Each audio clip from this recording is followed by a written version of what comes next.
can you share maybe just some memories of postseason runs that you watched a lot as a kid, teams that you really followed that you really kind of go back to when you think about your first postseason start?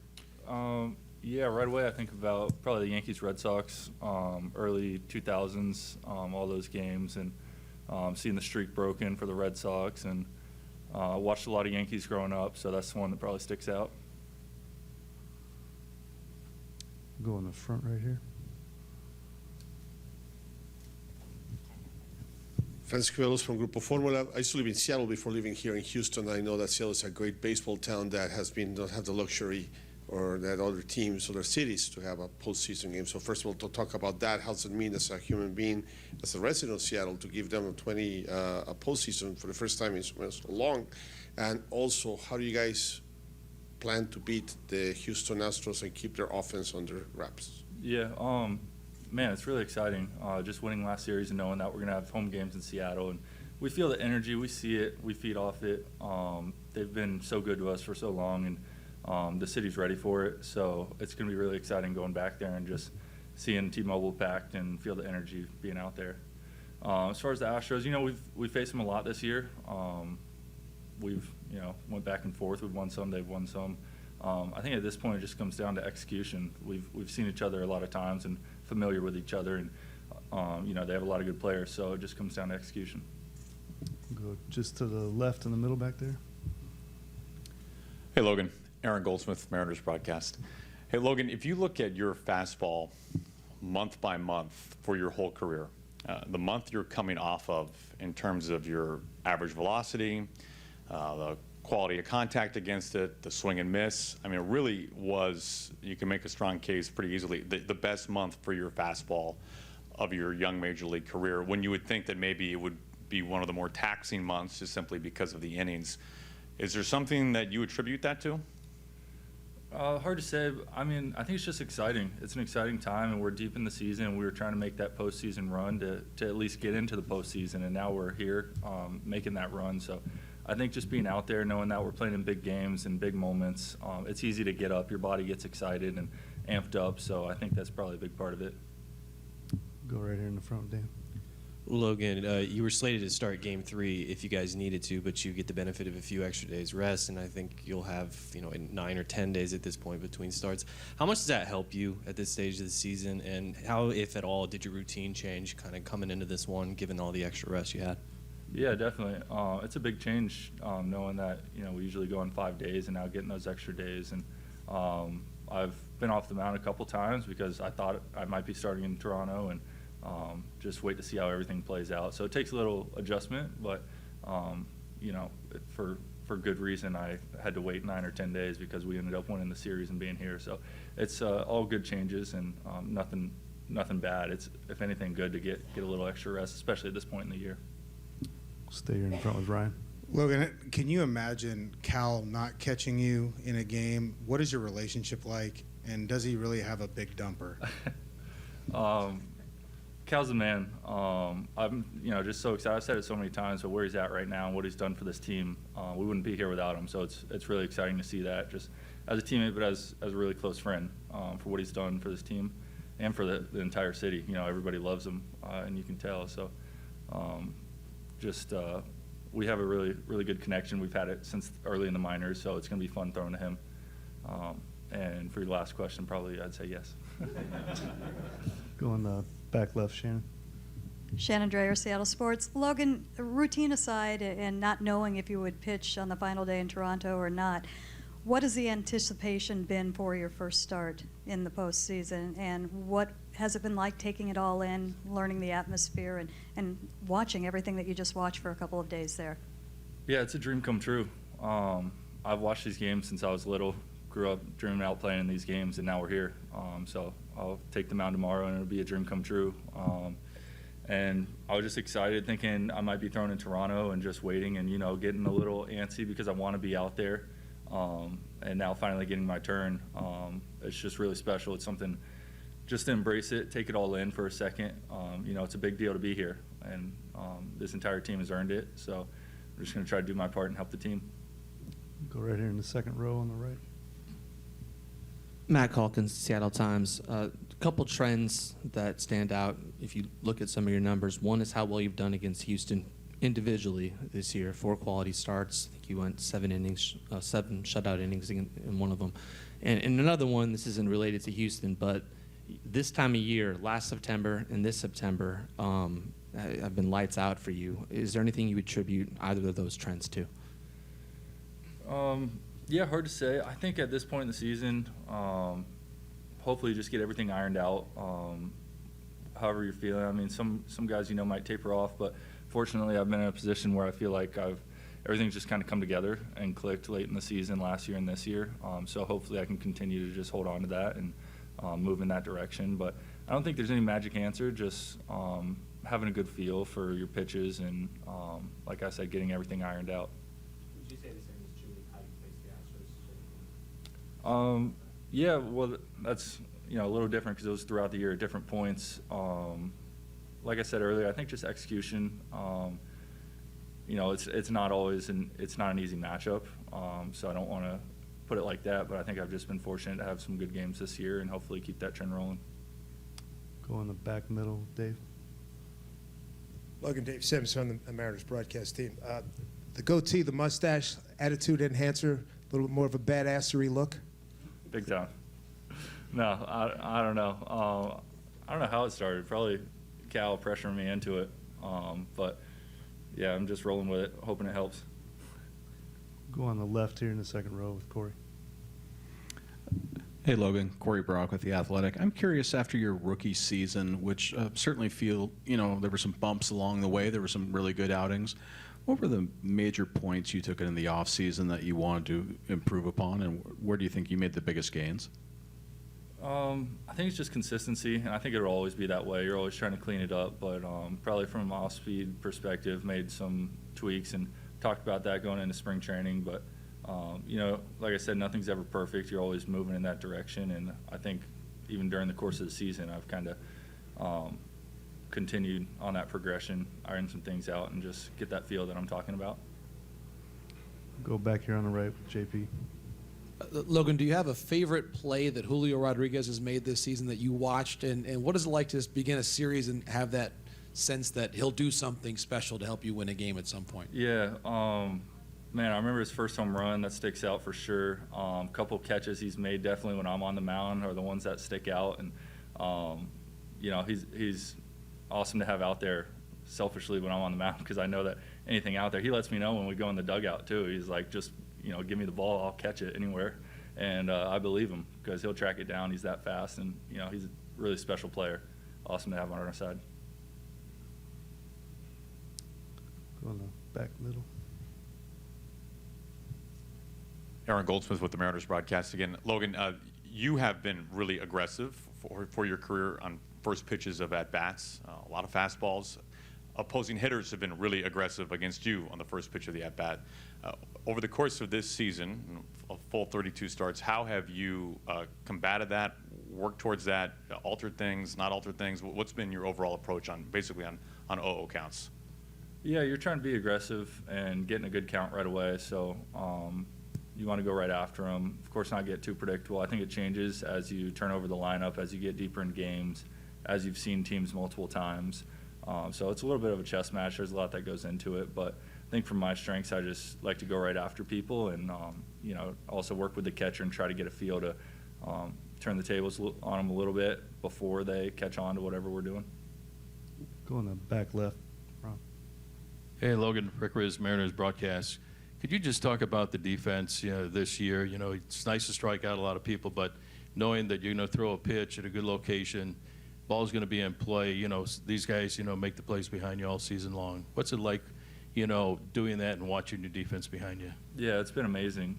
Something definitely not to take for granted because we have one of the best defenses in the league, and Gold Glove guys out there. Obviously JP at shortstop. Guys like Demo and Haggerty are just awesome to have out there. They play as hard as they can every single play, and that's a lot to ask out of somebody.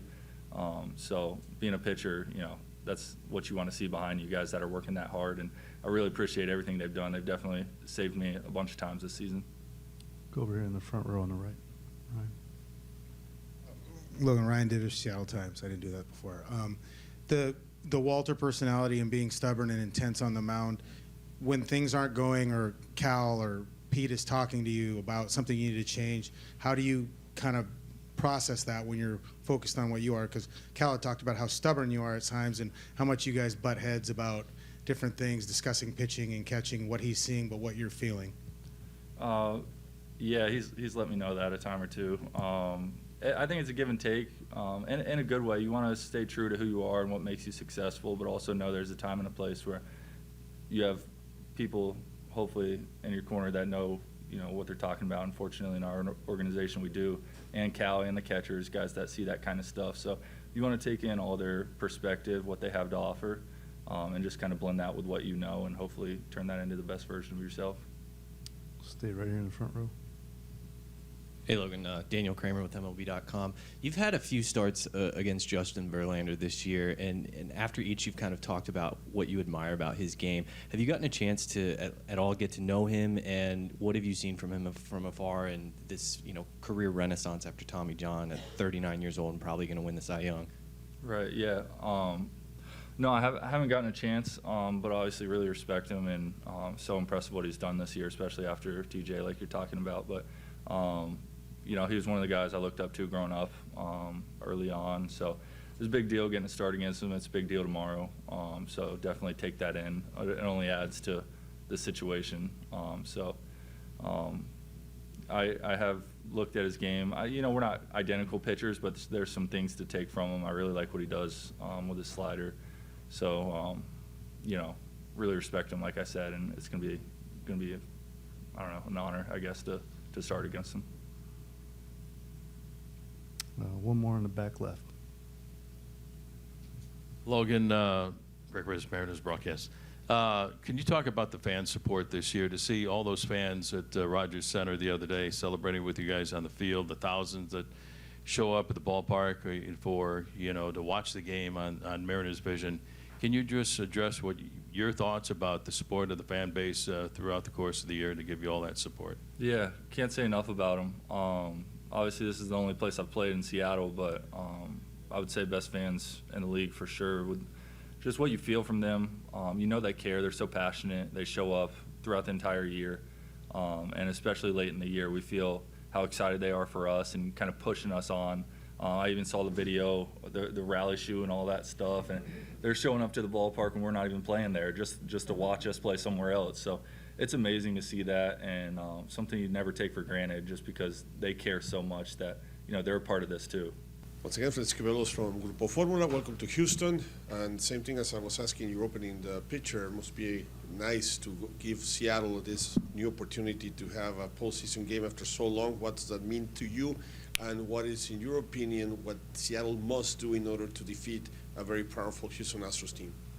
Yeah, very excited about being able to give the fans in the city of Seattle a home playoff game. I know something they've wanted for a long time, and us as players have wanted as well. So, we got to take care of business here. A couple games here in Houston, tough place to play. We know they're a really good team. We played them a lot throughout the season, so we know what they got. Play good baseball, you got a chance to win. So, one game at a time. Front row over here. Daniel. Hey, Adam. Daniel Kramer, MLB.com. What have the past 48 hours been like for you? Just all the text messages and the reaction from family and friends over, what happened over there in Toronto? A lot of excitement. To go through that crazy game 2 like that, I think us as a club was trying to process just exactly what did happen. But then, to get a hit, to change the game, my phone's been on fire. So it's spent all day yesterday responding to people. So, excited that we were able to get 2 days off, though, because I think as coming off of that, to be able to get that extra day is huge recovery-wise for the body and the mind. So, it's a good refresher today, get our feet wet here in Houston, and then, hit the ground running again tomorrow. Go right over here to Corey. Hey, Adam. Corey Brock with The Athletic. I'm curious about Luis Castillo. We saw the start the other day and the handful of starts he's made since the trade, but you probably have a deeper history playing in the National League with him. What made him such a tough at-bat when you saw him over on the other side? Well, I think everything you saw the other night is what made him a tough at bat. But you know, playing against him, being in Pittsburgh for all those years, him and Cincy faced him a lot, and you know, it's 97 to 100 that moves a couple 3 feet, and then he's got a straight one that is 100 miles an hour to go with an elite changeup and a slider. So it's not like he's just throwing either. He can hit locations anywhere in the zone with all 3 pitches, and when you add all that together, it's, you know, strap it on and good luck. That's basically what it was back then and what it is now. So he's a lot of fun to watch, and we're really excited he's on our side. Middle on the left. Hey, Adam, Chris Egan, King 5 TV in Seattle. You mentioned this is a tough place to play. It's about moving forward, but how much can you guys take what happened in Toronto with confidence and momentum and bring that here to Houston? Yeah, you know, Houston's a fun place to play. Maybe I should have said that instead of tough. You know, it's you live for the packed houses. The atmosphere is like what we experienced in Toronto, and we know it's going to be more of the same here in Houston. It gets real loud, and it's a dome. It's I'm sure the roof will be closed, so we're excited about that. More so, you're playing against the team and not the fans. So we know they play a pretty strong brand of baseball. So we got to play good ball to win. Play clean baseball, you got a chance. So they've also been sitting at home for a week, so I'm sure they're feeling fresh. But at the same time, you know, timing may be a little off. So hoping for that, and we'll see how it goes tomorrow. Going to back left, back there with Rick. Hey, Adam, Rick Riz with the Mariners broadcast. That was one of the greatest comebacks in postseason history. At what point during the game did you think, you know, we got a chance to win this thing? And how were you able to slow the game down and come up with that huge hit in the top of the 9th inning? Probably after Carlos's homer, you know, really got us within 3, I guess. With our bullpen, we knew we had a chance. It was a rough start for us as a whole to begin the game. Gosman pretty much shut us down. I don't think we had a hit until the 5th or so. So once he hit that homer, we were back in it, and it was 1 at bat at a time at that point. So, but yeah, in the 9th, it was, I don't know, I felt pretty calm. We had a game plan against him, and got a pitch to hit, and luckily found a hole. So, yeah, it was a lot of fun, and just go up there and trust your eyes, trust your hands, and react, and that's what I did. Stay in the back left. Alyssa Charleston, Fox 13 News in Seattle. Adam, going against Justin Verlander, you guys went 1-5 against him this year. What makes him tough, and what are you guys thinking mentality-wise into this matchup?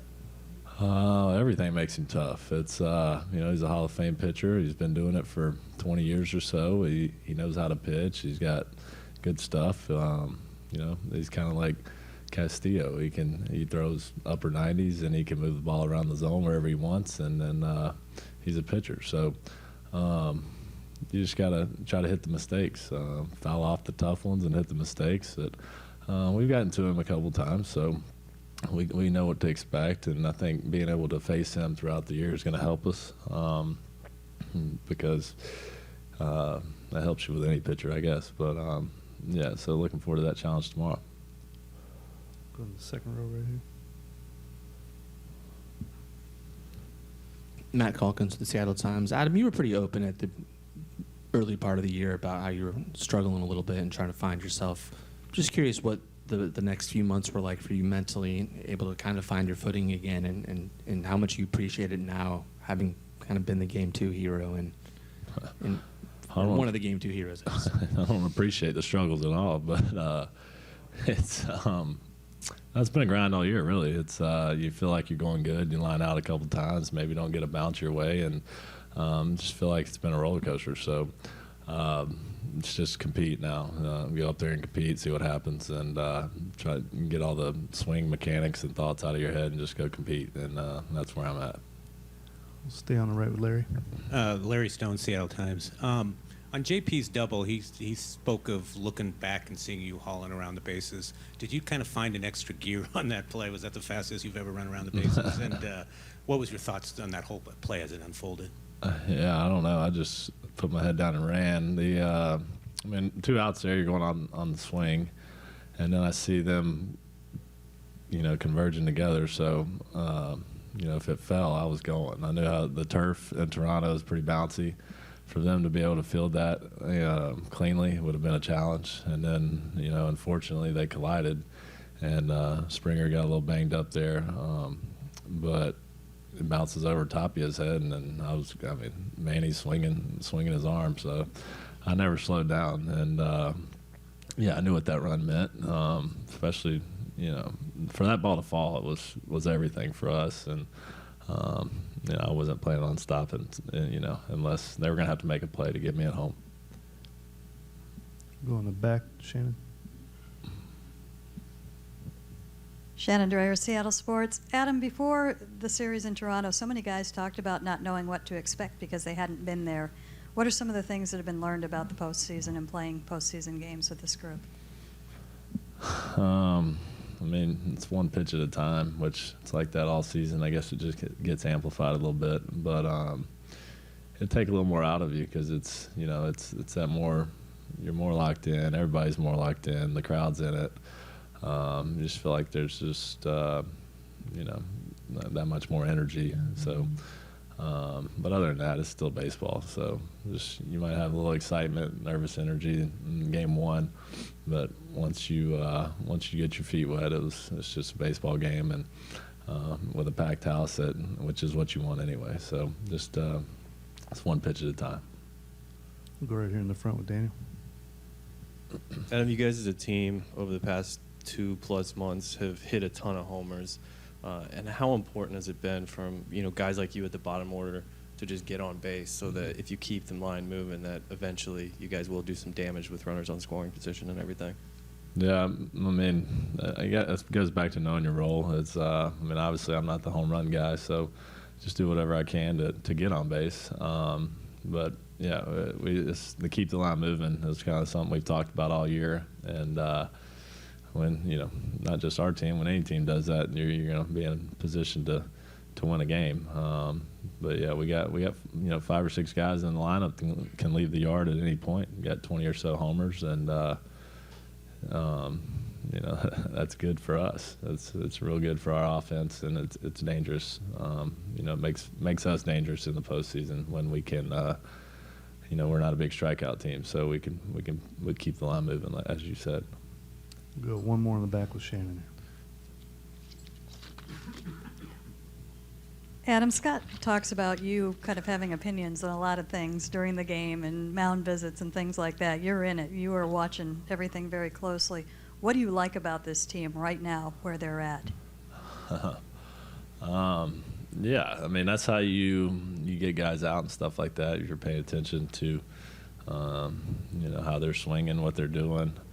But what I like about this team is everybody's all in together, and we've been like that pretty much all season. We're very close-knit. We bring the energy. Everybody's fighting for one another and supporting one another to get the job done. It's not like myself or any one other guy's got to be the hero. It's more that keep the line moving mentality, and I think we just support each other, and we're rooting hard for each other every time somebody is in the box. So that's why I like where we're at with that, and I think that's why we won a lot of games this year. Skipper, hi. Welcome to Houston. Francisco Velos from Grupo Formula. Just one quick question regarding the in the New York San Diego series. I wanted to get your opinion on that. There's a lot of timeouts sometimes called by in order to cut the pitcher's consistency. What say you? Do you think that's a tool that should be used often, or is it overused? I just wanted your opinion about it. And obviously, what brought you here, this game against the Houston Astros. Yeah, it's a very interesting first question, I got to say. Let me try to work my way through that one. So your question is, just to make sure I'm clearly understanding, the the pace at which pitchers work, or you're talking about the fact that something was checked on his body? Which one are you talking about? No, not the one about the one that check with the ear. The ear, yeah, no, we're talking about the ear, About, yeah. about sometimes doing over timeouts or what say you in order to cut the rhythm of the battle. Oh, yeah. I understand. Just the momentum of the game, trying to Exactly. slow it down, whatnot. Yeah, it's something that it happens quite a bit in the postseason, and it is not really any different than any other postseason. The games do get a little bit slower. They will slow down. The magnitude of the play, the game, the pitches, sometimes a little bit bigger. So seeing guys take a little bit more time between pitches, whether it's stepping out of the box or walking behind the mound, pretty normal. So I can't really comment on the whole Mets San Diego. We were flying here. I didn't see much of the game. Won't comment on that one. But interesting opening question, I got to say. I wasn't expecting that one. Just to get things into a better rhythm, what say you. And Yeah. lastly, obviously, the opponent that you have in front of you guys, a very tough opponent that you guys know. Mhm. Anything different about facing them of the postseason rather than the regular season that you want to share? Obviously, the Astros have a very talented team. They've dominated the division here for a number of years. They've got everybody in their roster's got a lot of postseason experience. So we understand that. We understand what we're up against. We are super excited to be here. Okay, and our team's done a lot of things here over the last couple months to put ourselves in this position, and we feel really good about our chances. We've got to go out and play. Okay, the game is taken care of on the field. Doesn't really matter what I say here, but we're looking forward to it. Our team has taken on a very good, I want to say, focused identity here over recent weeks, and I feel really good about our club. And we're in a little bit different team right now than we were earlier in the year. So, yep. Go right here in the front. Other side. Scott, a two-part question, if I could. Thoughts about going against Verlander, and what have you thought of Altuve once again this year? I'm sorry, the second part of it? Thoughts about Altuve and what he's done this year? Oh, yeah. First of all, about Justin Verlander, I mean, what can you say? Unbelievable Hall of Fame type career. On top of his game, maybe better than he's ever been most recently. And we've certainly seen him a lot through the years, and he's not slowing down, unfortunately, for us. So, again, really good competitor, got great stuff, knows what he's doing out there in the big moments. It'll be a challenge for us, no question about him. We've faced him quite a bit. Do understand that he's really good at making adjustments throughout the course of a game. So as he's adjusting, we have to recognize where we're at and what he's doing against us. So again, playoff games oftentimes come down to 2 or 3 different at-bats throughout the course of the game. And our guys, I think, are aware of that. And big thing for us is not try to do too much. Get the ball in play. Jose, again, another guy I've seen a lot of over the years. Fantastic player, knows what he's doing, ton of experience. He also has had his moments in the playoffs. So, again, I'm looking at what we bring to the table. Again, we're in Houston. I'm glad to talk about the Astros, but I'm more excited about our team. And if we play our game, feel really good about our chances in this series. Go over here on the right to Larry. Scott, what are your memories of playing for Dusty back with the Giants, and what's it like going against, in the playoffs, a manager that you played for? Yeah, I have a ton of respect for Dusty. I got the opportunity to play for a number of different managers throughout my career, and I think, when you eventually get the opportunity to sit in this seat, you take bits and pieces from each guy that you played for. And the thing I certainly learned from Dusty, the impact you can have on players when you get them to believe in themselves. Dusty is ultimately known as the ultimate players manager. And how does he do that? He's a good motivator. He can relate to anybody that's ever put a uniform on, which is a credit to him.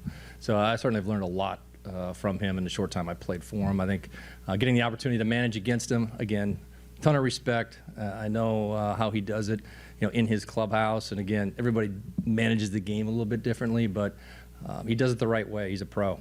And his experiences as a player, coaching, managing, he's pretty much done it all in the game. Stay in the front with Ryan. Ryan Davis, Seattle Times. Scott, the series that you guys won here earlier in the year, obviously there were fireworks, but the end result was winning 2 of 3, something you hadn't done in a while. How big was that? I know the last few games that you played against them, you didn't have your full lineup against them, but how big was it to come in here and show that you can win after a lot of years where some goofy things happened and a lot of tough losses? Well, I think, we have had some rough years coming into this ballpark and winning, and part of it was we were at a certain growth point in our development as a team and an organization. We were turning things over. We were going with much younger team. a team that maybe wasn't ready to come in here and compete. And I think after how we ended the season last year on a real positive note and had a very good vibe coming into this year, I think guys are anxious to get down here and play much better in this ballpark, and I think we have. I think we've pitched very well against the Astros this year. We did not play particularly well against them in the second half of our schedule against them, but early on when we had more of our regular lineup in there, I liked how we played against them. These games come down, like I said, 2 or 3 at-bats, executing, staying in the moment, and we're in a good spot team-wise right now. So I understand, matchups and regular season and all that other stuff. Be careful reading too much into that at this time of year. And the Astros, I'm sure, can attest to that. You play teams when they're hotter, colder, injured, healthy. Everything is different at this time of year because if you can walk, you're going to be out there playing. This is the playoffs. This is what these guys are driven towards. So you get everybody's best effort at this time of year. Go right here in the front with Daniel. Scott, with Logan going tomorrow, just with the extra rest, just how much more conviction do you have in what he can bring for you guys? And is the plan to go with Luis in Game 2? And if so, beyond that, have you guys mapped out the rotation? We will pitch Logan tomorrow. And after that, to be determined. But, as far as Logan's going, Logan's had a phenomenal season. You go back to the adjustments he made in the offseason. His secondary pitch has got much more consistent, different look to his whole repertoire and how he uses it. So I thought he had an awesome first half. Thought he was very deserving going to the All-Star game. It didn't happen for him. A little bump in the road in the second half in August. I think he's really turned it on in September. Last couple of outings have been phenomenal. His ability to carry his stuff deep into the game. Last time out there in the 8th inning, we're seeing 97, 98 miles an hour with quality breaking balls, and he's a very good competitor. So as far as having confidence in putting him out there in Game 1 in this environment against Verlander, no better guy for us. Take it and run with it. Go on the left over here, 3rd row, Christy. Hi, Christy Rican from the Associated Press. What way have you seen Julio grow the most from the beginning of the season to where he's at now? Good question. I think just understanding the game and what it's called for at the big league level and how quickly you have to make adjustments. I think when you go along through the minor leagues, you just don't play the same teams as often, and they certainly don't have all the information and reports and how they break you down. So I think he's understanding the importance of preparation at the big league level, which is way different than it is at the minor league level. And his routine right now is as solid as any guy that's got 5-6 years in the league has ever seen. He is locked in. And it took him a little while to figure it out.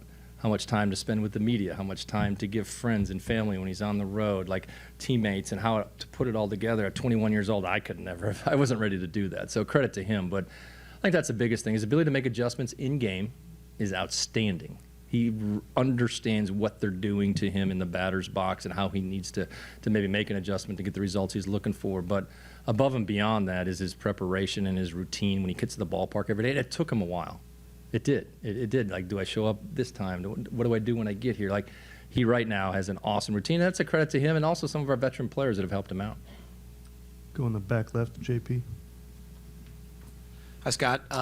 Thinking about Mitch Haniger and his story, the last couple of celebrations you're there, when you've seen him able to enjoy this moment, all that he's endured to get back on the field, all the years he's been here, what have been your reflections on just watching his journey?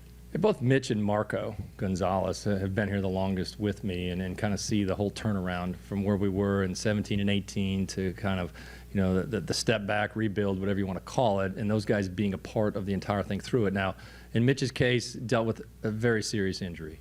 And, his ability to get back on the field and perform at the level he's at, it's a credit to him. I don't think anybody saw or could anticipate what would happen to health-wise, with him. But when you're in those moments and you finally get to the point now you are clinching and you are winning a first-round series in the playoffs and, get to talk to him and appreciate it, I have a ton of respect for him because ever since we acquired him, for me, he's like the epitome of a professional player. Like, he is as prepared with his body, eating the right things, sleeping the right, working out at the right moment, understanding his swing, understanding the opponent, understanding his team. He's got the whole gamut. He's got it covered, and he does not back off. It's almost like a machine. It's a robot. But that's what makes him good, and understanding that. But I have a ton of appreciation for that and what that can do to the rest of the guys in the clubhouse. It's not for everybody, okay? He may think it is, but it's not for everybody. everybody has to, but the guys are going, oh, this is what Hanny's doing. Hanny's watching video. What does Hanny think about this pitcher? What's Hanny doing in his off day? What's Hanny doing in between, workouts or whatever? Like, players are curious. They see the guy going through it every day, grinding through it, the success he's had, and maybe it'll help me. So, and that has rubbed off in our clubhouse. Go in the middle, Aaron. Hey, Scott. Aaron Goldsmith, the Wheelhouse Podcast. 2 questions. Can you expand on something you said a few moments ago? You said that you feel like your team in recent weeks or so has taken on a more focused identity. Can you tell us more about that? Always proud of the way we prepare. I always have been. I just think we have become there's more tunnel vision here than maybe there has been in years past, and rightly so. I mean, when you play for the Seattle Mariners, it's been 21 years since you've been in the playoffs. The tunnel vision has been on a singular focus, is how to end the drought. And not just we talked about it as soon as we got close. We were just started. This team is just starting, and our team has bought into that, and they believe that. So the focus has just become it's just more tunnel vision. And, you're talking to guys, and it's about one thing at this time of year.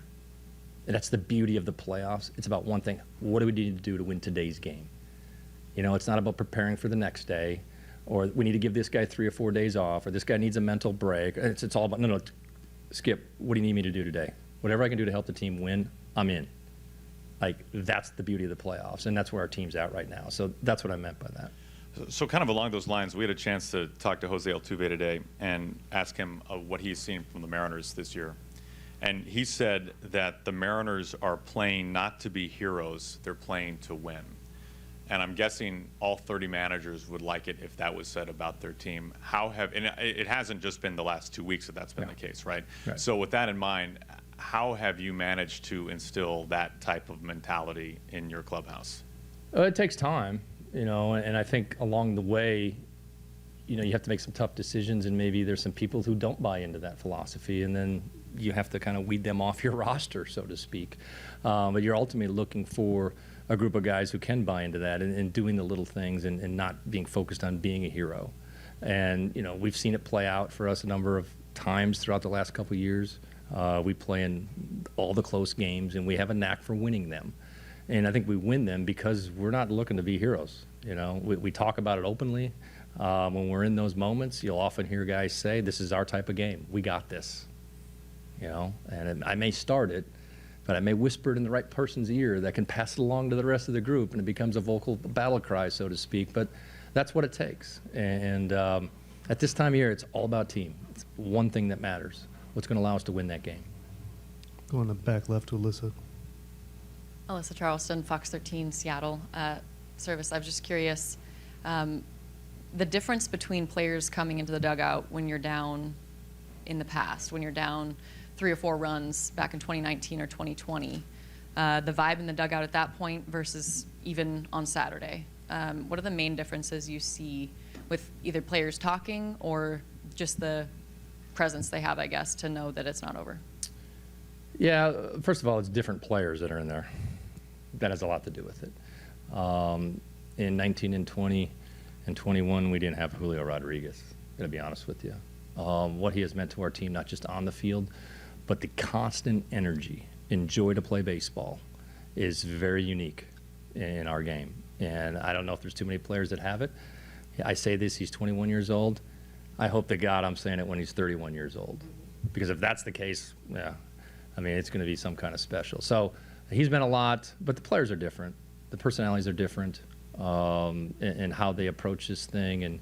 And the unique thing about our team, and I've said it multiple times, is we almost interact like a college team or an amateur team. They get along that well. They are that tight. The families get along. We have a number. I've never seen so many little kids in my life. They're all the same age. They all have little ones at the same time. They're all in it together.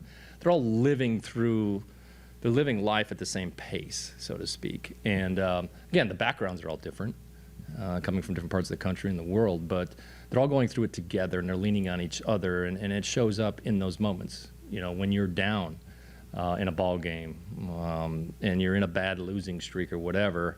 And I've often talked about this is, look around the people in the room. Like, the cavalry's not coming in. It's the guy next to you that you need to lean on.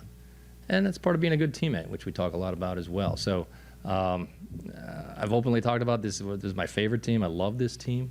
I love how we compete and prepare and all those other things. But those intangible things that you don't often see until you get in those games like we did the other night, then it shows up.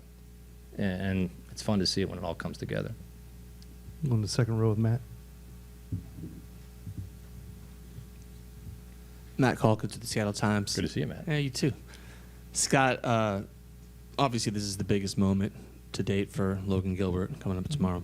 But these past 2 Septembers, this year and last year, when you guys were in the thick of a playoff race or jockeying for playoff position, he was at his best. Do you think that's a coincidence, or is there something about his wiring that makes him step up in those? It's not coincidence. I think you know where I'm headed there. I mean, Logan, to get in these moments and have the confidence to go out and perform, it's all about your preparation ahead of time. That's what builds confidence. And nobody prepares like this guy that I've been around. And he does some of the quirkiest stuff I've ever seen.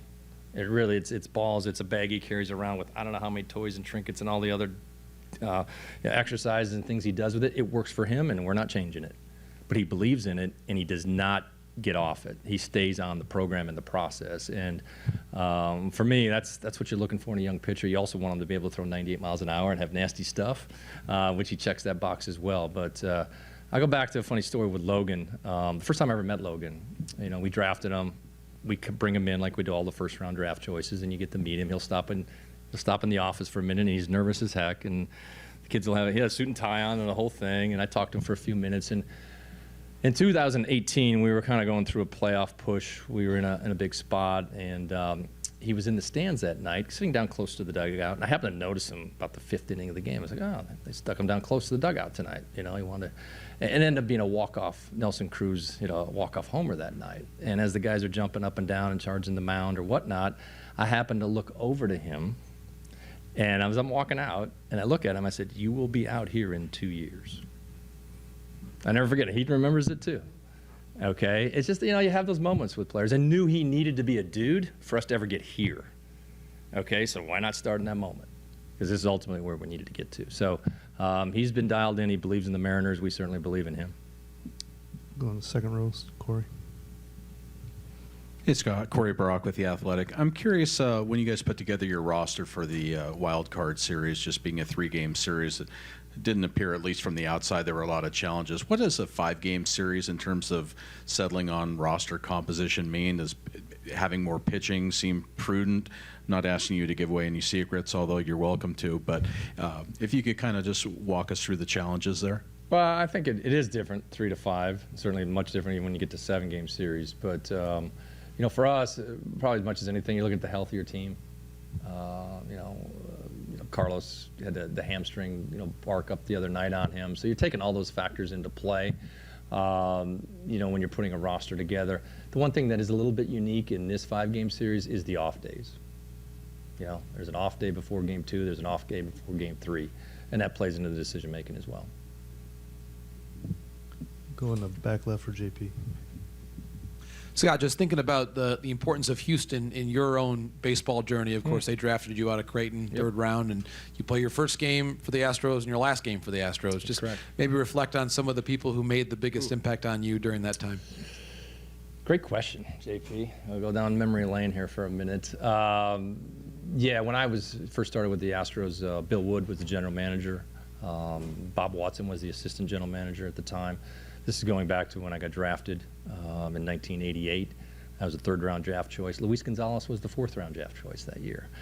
We came up together in the minor leagues. A lot of other good friends. Obviously, Darryl Kyle was one of my best friends, playing with him in the minor leagues and then in the big leagues. And when I got to the big leagues, Bagwell was here. That was his rookie year as well. Biggio was already kind of established here, but we were going through something at the time. We were rebuilding, in the Astros. And fortunate for me, rebuilding was the right team for me to be on because they gave me a chance to stick in the big leagues and play a little bit. But yeah, a number of memories. I bought my first house here. My 2 older kids were born here in Houston. I lived here for a little over 4 years, 5 years before I got traded to the Cubs and then moved out of Houston. So a lot of memories. The people you meet along the way when you're coming up, those are oftentimes the people you're closest to. And my third base coach, I met in Double-A. Manny Acta is my third base coach. He's been here since day one. Manny Acta, I met up with the Double-A team.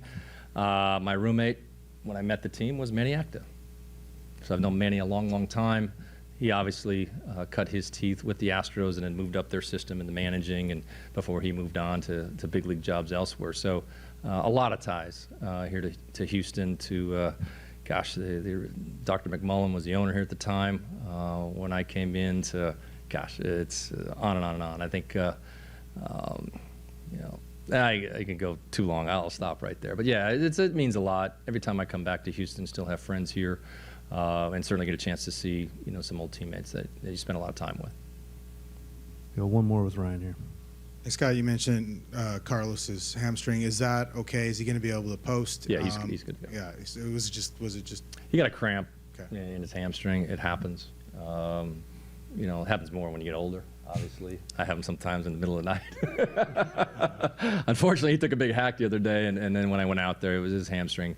He had a cramp in it. He feels better today. He got out and run around a little bit. Again, you won't see Carlos stealing any bases, but he'll be good to go.